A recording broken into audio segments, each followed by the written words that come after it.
Oi pessoal, tudo bem? Então, eu tô aqui hoje para fazer uma coisa diferente. Eu pensei em gravar essa aula para poder auxiliar nas pessoas que estão começando os estudos.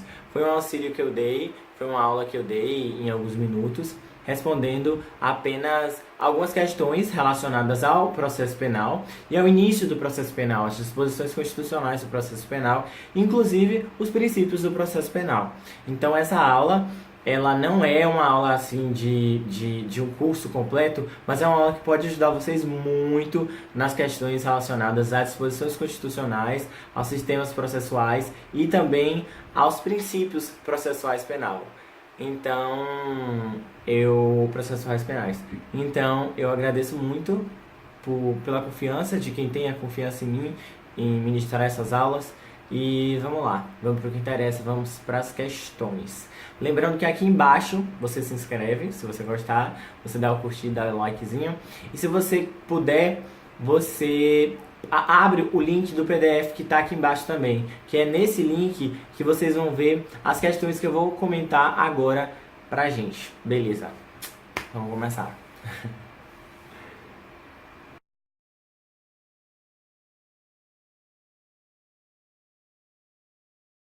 A questão 2, ela fala assim, ó.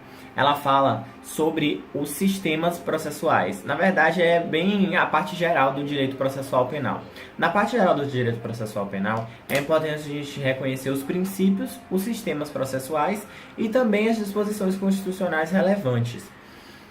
Quais são as disposições constitucionais relevantes? É o que a gente vai ver agora.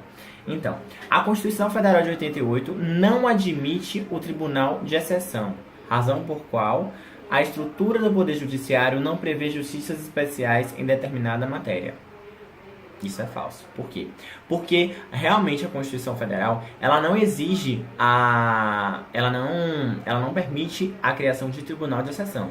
No entanto, há a criação de justiças especializadas, que é a justiça, por exemplo, do Tribunal do Júri, a vara do Tribunal do Júri. A vara do Tribunal do Júri é uma justiça especializada, é um modo não é a criação de um tribunal de exceção. Há também a criação de justiça especializada, que é a justiça, a vara de família, a justiça da vara civil. Então, essas são as varas especializadas. Então, isso não fere a Constituição no que tange ao Tribunal de Exceção, tá? Agora a B. A B fala que a prisão de qualquer pessoa e o local onde se encontre devem ser comunicados ao juiz no máximo. Ele fala que são 72 horas, mas não é verdade. Por quê? Porque é imediatamente. Então, assim que a pessoa é presa, imediatamente ela tem que ser comunicada ao juiz. Ao juiz e à família também, não é? Então, a gente tem essa como errada. E aí a gente chega na letra C. E a letra C é a letra correta. Por quê? Porque ainda que a pessoa seja presa em flagrante, em homicídio, matando uma pessoa, ela deve ser considerada até o trânsito em julgado da sentença penal condenatória. O trânsito em julgado da sentença penal condenatória não ocorre no primeiro grau, não ocorre no segundo grau e ocorre no terceiro, não é um terceiro grau, mas assim, ocorre quando o STF fala, não, realmente essa pessoa é culpada, e ela é culpada. Tanto é que é bom relembrar que a confissão, hoje em dia, por conta do sistema, que o nosso sistema é o sistema acusatório, a Constituição, ela diz que por conta do princípio da presunção da inocência ou da não culpabilidade de acordo com os tribunais, ele diz que a pessoa, ela não, mesmo confessando o crime, a pessoa ela não deve ser considerada culpada do crime. Então a confissão ela tem o mesmo valor das outras provas. Beleza? Então vamos lá. A B. Será admitida a ação penal privada subsidiária da pública no crime de roubo quando o Ministério Público manifestasse pelo arquivamento do inquérito policial. Tá falso. Por quê? Porque quando o MP ele se manifesta pelo arquivamento do inquérito policial, houve o arquivamento no inquérito policial, então não houve a justa causa, não houve os indícios de materialidade do crime, os indícios da autoria do crime. Isso significa que não há o que o que moveu uma ação penal sem esses indícios, que são chamados, esses indícios são chamados de justa causa. O que ocorre é que a ação penal subsidiária da pública, ela é utilizada apenas quando o MP ele é inerte, então ele deveria agir, mas ele não agiu. E nesse caso o MP agiu, ele arquivou o inquérito, então não é permitido. Então sempre quando for ação subsidiária da pública, não é permitido quando há o arquivamento do inquérito policial, tá bom? Ao assegurar a contraditória pela defesa da publicidade geral, a Constituição Federal impôs a observância das garantias não só durante o processo penal, mas durante o inquérito policial. O inquérito policial é um assunto que ele vai ser tratado mais adiante. E é errado. Por quê? Porque o inquérito policial ele possui a característica de um procedimento administrativo. Sendo procedimento administrativo, ele não está amparado pelo contraditório e pela ampla defesa. Por quê? Porque não se investiga o acusado, mas se investiga os fatos. Então, no inquérito policial, não há os princípios do contraditório e da ampla defesa. Porque, em que pese esteja no processo penal, faça parte do processo penal, a investigação do fato criminoso, e não da pessoa criminosa. Entendeu? Então, a parte processual é que incide os processos. Os processos não, me desculpa. Os princípios, que é o princípio constitucional do contraditório e da ampla defesa. Então, essa questão é a letra C.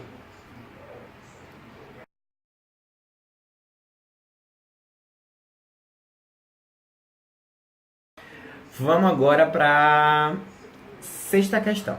A sexta questão é muito fácil. Ela fala sobre o princípio da indisponibilidade. O princípio da indisponibilidade relacionado ao Ministério Público. Nessa questão 6, ela fala que, primeiro, da aplicação do princípio da indisponibilidade da ação penal decorre que, letra A, o Ministério Público não pode pedir absolvição em alegações finais ou debates em audiência. Tá falso. O Ministério Público pode sim, ele pode pedir absolvição. Cabe ao juiz decidir ou não se ele acata a absolvição do MP. Há uma discussão doutrinária muito grande com relação a isso, o Ari Lopes principalmente, porque ele é muito divergente, né? A doutrina dele é muito divergente das outras. Com relação ao Ministério Público, se o Ministério Público pede absolvição em alegações finais, em fase de alegações finais, se o juiz ele deve acatar ou não. Isso aí, já sabendo disso, você já mata a questão dizendo que essa questão está errada. O Ministério Público ele pode sim pedir se ele durante o Ministério Público, acima de tudo, ele é o fiscal da lei. Então, ele vai zelar pelo interesse público. Se ele observar que não houve o crime, que a pessoa não é a culpada do crime, ele pode sim pedir a absolvição nesse caso, né, do réu, no caso de uma ação penal já. Letra B. O pedido de arquivamento do inquérito policial pelo Ministério Público está limitado às hipóteses em que verifique causa de exclusão de ilicitude. Nada disso. A gente viu, a gente sabe, quem já estudou o inquérito policial, que as causas do arquivamento do Ministério Público do inquérito policial pelo Ministério Público são as causas que não há a justa causa, que não há indícios de materialidade e autoria, que não há provas, que não há fundamentos, que não tem fundamento para uma ação penal. Então, é a justa causa, não é? Que seja a ação penal. Então, não é isso. Não é a exclusão da ilicitude que vai arquivar o inquérito policial pelo Ministério Público. Não é isso, tá errado. Letra C. A letra C, ela diz que o Ministério Público ele não poderá desistir de um recurso que haja interposto. Exatamente. O Ministério Público ele não pode desistir de um recurso que ele interpôs, e o Ministério Público ele não pode desistir da ação penal que ele deu entrada. Então, que ele deu entrada não, que ele promoveu. Então, esse é o princípio da indisponibilidade. Por quê? Porque o Ministério Público, ele agindo como um fiscal da lei e como ele tem que zelar pelo interesse público, ele promoveu uma ação penal. Ele não pode desistir. Ele vai pedir, no final, nas alegações finais, a absolvição, mas ele não pode desistir da ação penal. Não existe. Ele não pode desistir da ação penal. Isso passa para o segundo grau. E no caso do Ministério Público estar em contato com o STF ou o STJ. Então, ele não pode desistir de um recurso que ele mesmo deu entrada. Ele pode pedir no final do recurso que o recurso seja, que não dê provimento ao recurso, mas depois, né, de todas as etapas. Mas ele não pode desistir do recurso. Letra D. O Ministério Público de segundo grau vincula seu parecer às razões de recursos apresentadas pelo Ministério Público de primeiro grau. Não, é totalmente falso. O Ministério Público, ele é uma unidade. No entanto, cada promotor de justiça, ele tem a autonomia. Se eu quero ser promotor de justiça. Se eu promotor de justiça, eu não aceito uma causa, eu peço o arquivamento de uma causa e o juiz ele não aceita esse arquivamento. Ele diz que não deve ser arquivado. O que é que vai acontecer? O juiz vai mandar esse inquérito, esse pedido de arquivamento para o Procurador-Geral de Justiça e o Procurador-Geral de Justiça vai decidir se ele mesmo dá entrada ou ele manda outro promotor de justiça dar entrada na ação. Promover a ação. Por quê? Porque eu sou autônomo. Eu tenho autonomia. Eu, como promotor de justiça, o promotor de justiça, ele tem autonomia. Então, nesse caso, estaria ferindo a autonomia do Ministério Público. Haverá sempre o dever legal de recorrer pelo Ministério Público de decisão absolutória. Não mesmo. O Ministério Público ele pode recorrer e ele pode não recorrer. Depende, ele vai escolher. Se ele entender que há fundamentos para recorrer, ele recorre. Mas, se ele entender que não há fundamentos, ele não vai recorrer.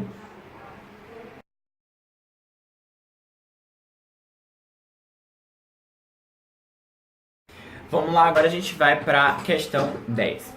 Na questão 10, também fala sobre a Constituição Federal e o processo penal. A letra A, ela fala que o contraditório e a ampla defesa elas são asseguradas apenas aos litigantes em processos judiciais. Isso é uma pegadinha. É uma pegadinha tanto em processo penal quanto em direito administrativo. Por quê? Porque a Constituição fala, no artigo 5º, eu não me lembro muito bem o inciso, mas no artigo 5º, que aos litigantes em processos judiciais e administrativos, tá? Tem uma discussão muito grande com relação aos advogados no direito administrativo, no processo administrativo. No entanto, não é obrigatória a participação do advogado no procedimento, no processo administrativo. Mas, se houver o advogado, não é anulado, entendeu? Por exemplo, se houver o advogado, ok. Se não houver o advogado, é anulado. No processo penal, tem que haver o advogado, porque se não houver o advogado, é anulado. Então, no direito administrativo, quando você for estudar no direito administrativo, você vai perceber que no procedimento administrativo disciplinar, não é obrigatória a participação do advogado. Se o advogado participou, beleza. Mas, se o advogado não participou, não há anulação. Não há anulação por falta de defesa. Por quê?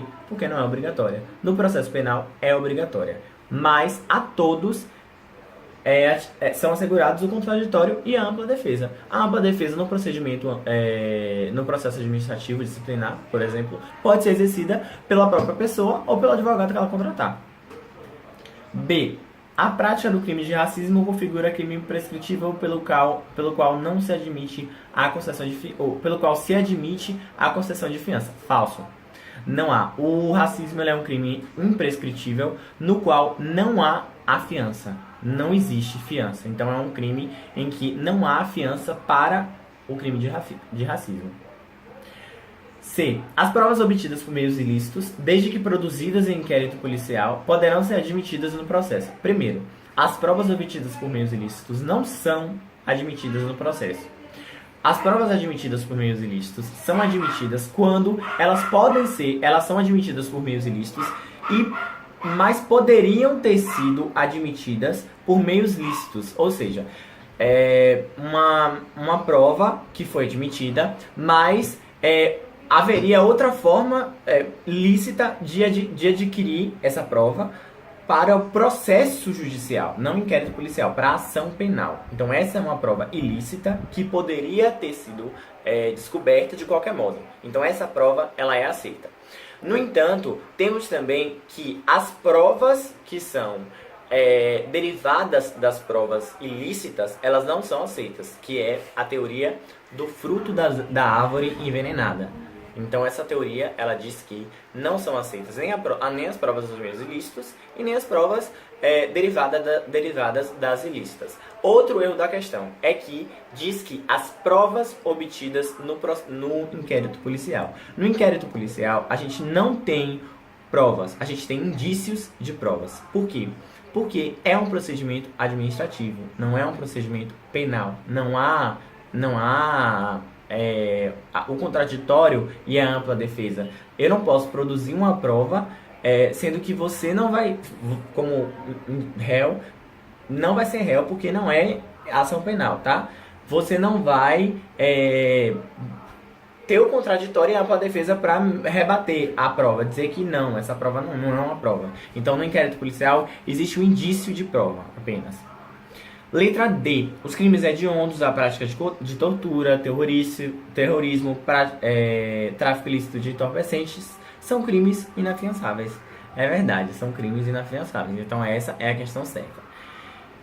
Mesmo sem saber que esses são crimes inafiançáveis, dava para responder a questão por eliminação. Por quê? Porque a letra E, ela diz que a instituição do júri terá competência para julgar os crimes dolosos contra a vida e o latrocínio.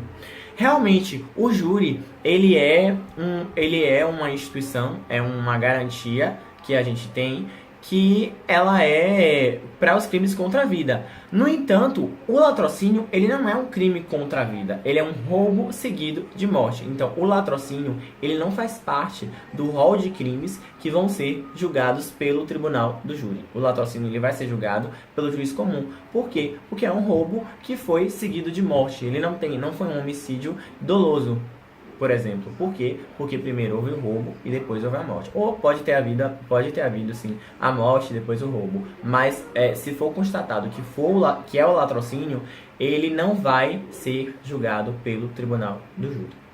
Tá bom? Então, pela eliminação dava para responder essa questão.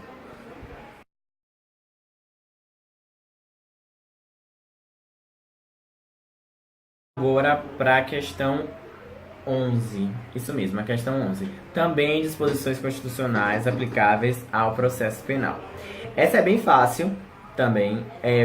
Dava para fazer por eliminação, dava para fazer porque é muito óbvia a questão. Mas vamos lá. Ninguém será preso sem ordem escrita e fundamentada da autoridade policial competente. Já está errado. Não é autoridade policial competente, é autoridade judicial competente, tá? A gente tem que prestar muita atenção nessa parte que fala sobre autoridade policial e autoridade judiciária. Por quê? Porque em algumas provas eles vão colocar para a gente confundir bem. Pra gente trocar, lendo rápido, a gente acaba marcando o correto, porque salvo nas hipóteses de flagrante delito e nos casos de transgressão ou crime propriamente militar. Realmente essa parte está certa, só a parte de autoridade policial competente que está errada, então isso deixa a questão errada, é a autoridade judiciária. A prisão ilegal, letra B, a prisão ilegal poderá ser relaxada pela autoridade judiciária apenas após análise da conclusão do inquérito policial encaminhado pelo delegado de polícia. Errado. Por quê? Porque uma prisão ilegal, ela deve ser relaxada imediatamente. Se a prisão é ilegal, ela deve ser imediatamente relaxada. Relaxada que a gente diz ela deve ser desfeita e o preso, a pessoa que está presa, ela vai ser solta por conta da prisão ilegal, porque ela não foi presa dentro dos limites legais. Letra C. Ao preso será assegurada a assistência de advogado, salvo nos casos em que a autoridade policial tenha decretado sigilo das investigações. Não, totalmente falso. Ao preso, realmente, o inquérito policial, ele é um procedimento em que não é obrigatória a participação do advogado, em que não é assegurada a ampla defesa e o contraditório, em que é um sigilo, é um procedimento sigiloso, um procedimento escrito, um procedimento em que tem autoridade competente como o delegado ou outra autoridade competente se for outro tipo de inquérito. No entanto, é assegurado ao preso a assistência ao advogado. Tanto é que existe uma súmula vinculante e existe também no novo código no novo código, se eu não me engano, no novo código de ética da OAB, ou no estatuto da OAB, se eu não me engano, que é assegurado ao advogado observar, ter acesso amplo a tudo que está documentado no inquérito policial. Apenas ele não vai ter acesso àquilo que está em andamento, às diligências que estão em andamento. Um exemplo.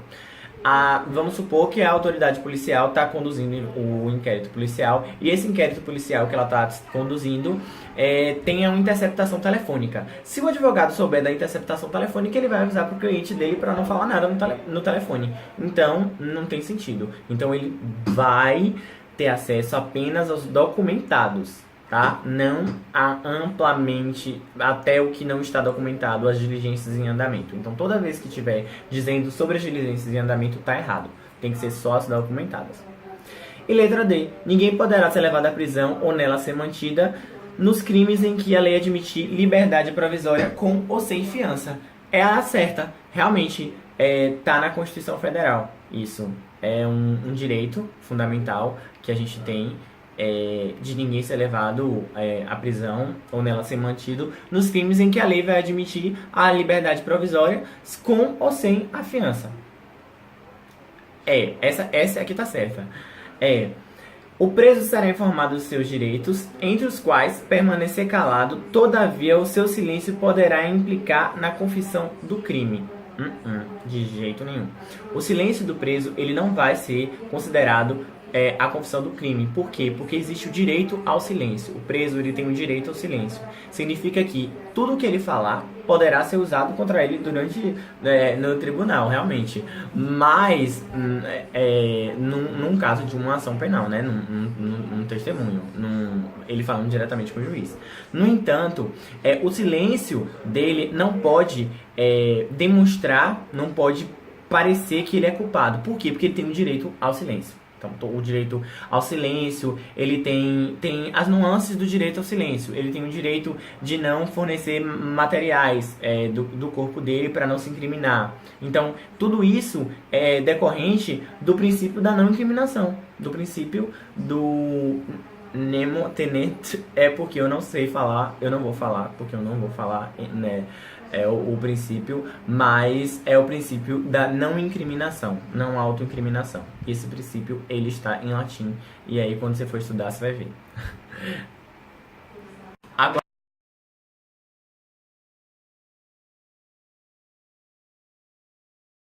essa questão é muito importante, essa questão 15, por quê? Porque ela fala do princípio da insignificância. O princípio da insignificância, ele é muito importante, porque ele cai em muitas questões. Nesse caso, a gente não vai entrar na parte principal do princípio da insignificância, não. Por quê? Porque você vai estudar depois, quando você estiver estudando, os princípios penais, não os princípios processuais penais. Esse princípio da insignificância, ele diz que ele está de acordo com a reprobabilidade da conduta. Ele não é só a reprobabilidade da conduta. Então, a reprobabilidade da conduta depende do potencial que está ofendendo a sociedade, do que foi furtado, né? Claro. Então, nesse caso aqui, é chamado de mari, tá? São quatro condições para que seja aplicada o princípio da insignificância. A mínima reprobabilidade de conduta, a ausência de periculosidade social, a insignificância, não é, do crime, a inexistência a insignificância do crime e a reprobabilidade mínima mesmo da conduta. Eu devo ter me atrapalhado um pouco nesse Mari, é porque eu só consigo escrevendo, mas você vai estudar na parte de direito penal. Nesse caso aqui, ele foi furtado, ele roubou, ele não foi furto, não foi furto, porque furto não tem violência, roubo tem violência, ou grave ameaça. Nesse caso aqui, ele subtraiu para si uma sacola de roupas usadas a ele pertencentes. Então, não deixou bem claro se foi furto ou roubo, mas ele diz que o juiz foi. O cerne da questão é que um juiz foi furtado. O juiz foi roubado ou furtado. Ele não deixa claro se ele roubou do juiz com grave ameaça e violência ou se ele foi furtado e depois veio a autoridade policial e perseguiu ele. E ele foi preso em flagrante delito. Nesse caso, ele pergunta se o princípio da insignificância ele vai ser reconhecido ou não por ele ser juiz de direito. Então, o fato da vítima ser juiz de direito demonstra maior reprobabilidade de conduta de João? Não. Por quê? Porque a maior reprobabilidade de conduta é objetiva e não subjetiva. O que isso significa? Significa que no nosso direito penal há uma teoria que é a teoria subjetiva e a teoria subjetiva. Você vai estudar isso com a teoria geral do crime. A teoria geral do crime, ela diz que o que a gente adota é a teoria objetiva, que é aquela que depende do fato praticado e não de quem, da gravidade do fato ou de quem praticou o fato, contra quem praticou o fato, nesse caso aqui, que seria subjetivo, que seria contra o juiz, não seria contra uma pessoa normal. Então isso não tem nada a ver, não tem. Não é um dos pré-requisitos, não é um dos requisitos para ser aplicado o princípio da insignificância, por isso que está errado. Então, a pessoa pode ser qualquer pessoa, se forem os 4 requisitos do princípio da insignificância atingidos, eles são aplicáveis. Tá? Então, primeiro critério, mínima ofensividade de conduta, nenhuma periculosidade social, a inexistência da periculosidade social dessa ação, o reduzido grau de reprobabilidade do comportamento e a inexpressividade da lesão provocada. Esses são os requisitos do princípio da insignificância. Então não tem nenhum requisito dizendo que a pessoa é ser juiz, a pessoa é ser desembargador, delegado, ou a pessoa ser um mendigo, ou a pessoa não tem nada a ver com isso, não tem nada a ver com a pessoa.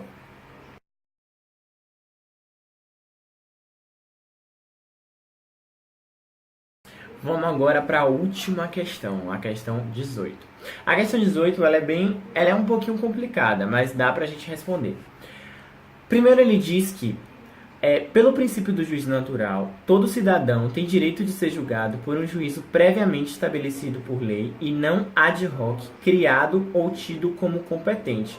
Isso se refere ao que eu falei na primeira questão, se eu não me engano, que é um juízo, o juízo ad hoc significa um juízo criado depois, um juízo criado depois que o crime foi cometido, que significaria um tribunal de exceção. Então, é verdade, realmente, pelo princípio do juízo natural, a pessoa ela tem o direito de ser julgada por um juízo que ele é previamente estabelecido, que não um juízo ad hoc, não um juízo de tribunal de exceção que foi criado.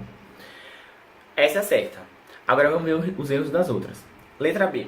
A exigência de correlação entre acusação e sentença no processo penal decorre do princípio da indeclinabilidade de jurisdição. Não, isso não tem nada a ver. Na verdade, esse princípio ele não existe.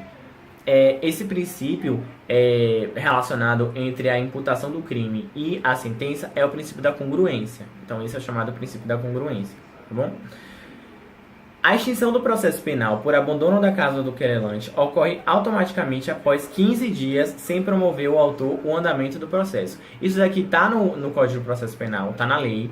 Então, toda vez que você for responder essas questões, se você tiver alguma dúvida, tô dando uma dica para você, que se você tiver uma dúvida na questão, você vai lá na questão, você pega o vadimeco, você pega a lei, você está estudando processo penal, você pega o Código de Processo Penal, pega o capítulo que você está estudando, por exemplo, o capítulo de ação penal, nesse caso aqui seria ação penal, é porque disposições preliminares, não tem um capítulo assim relacionado a ele, não.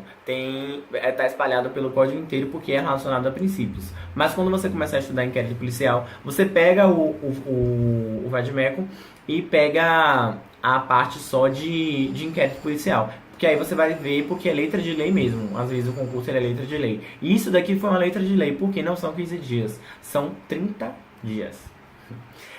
A extinção do processo, essa daqui eu já falei, e a D.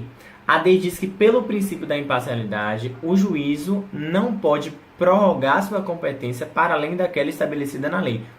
Nada a ver. Pelo princípio da imparcialidade, o juiz ele não pode nem pender para um lado, nem pender para o outro. Significa o quê? Que o juiz ele não pode ser... se ele for íntimo de uma das partes, ele vai ser declarado, ele vai ter que sair do processo. Ele vai ter que sair, vai ter que ser substituído. Mas se ele não pode, ele tem que ser imparcial. Na doutrina, disse que não existe a neutralidade do juiz, existe a imparcialidade do juiz. Então, a imparcialidade do juiz significa o quê? Que o juiz ele vai julgar aquele crime com a cabeça sem nenhum pré-julgamento. Ele vai julgar o crime de acordo com as provas que tem lá, sem antes de observar as provas, acreditar em uma parte e ouvir uma parte, acreditar nela, já indo pré-julgando, sabendo que ela está certa. Então aí ele está sendo parcial, então ele está ferindo o princípio da imparcialidade. Então a imparcialidade não tem nada a ver com prorrogação de competência. Nada a ver, tá bom? Então, qualquer dúvida com relação a qualquer questão, pode me perguntar, que a gente se fala ou pelo Skype, ou pelo telefone, ou gravando vídeo desse jeito. Ou então, eu posso gravar áudio também. Mas é muito e muito importante que você aprenda a ver essas questões e, com os erros, aprender desse jeito que eu estou fazendo. Por exemplo, quando eu estou estudando, eu vejo uma questão errada, eu vejo o gabarito e eu tento descobrir por que está errada a questão. E aí eu vou para uma apostila, eu vou pesquisar na internet. Então é importante isso. Por quê? Porque a gente vai desenvolvendo o raciocínio para não errar nunca mais esse tipo de questão, tá bom? Mas qualquer coisa estou aqui, claro, sempre acompanhando você. E se precisar de aula... Aula eu não acho que não teria necessidade de uma aula, mas se você precisar de novo tirar alguma dúvida relacionada a qualquer apostila, a qualquer questão, aí pode perguntar pra mim que a gente se fala. Beijo e bons estudos.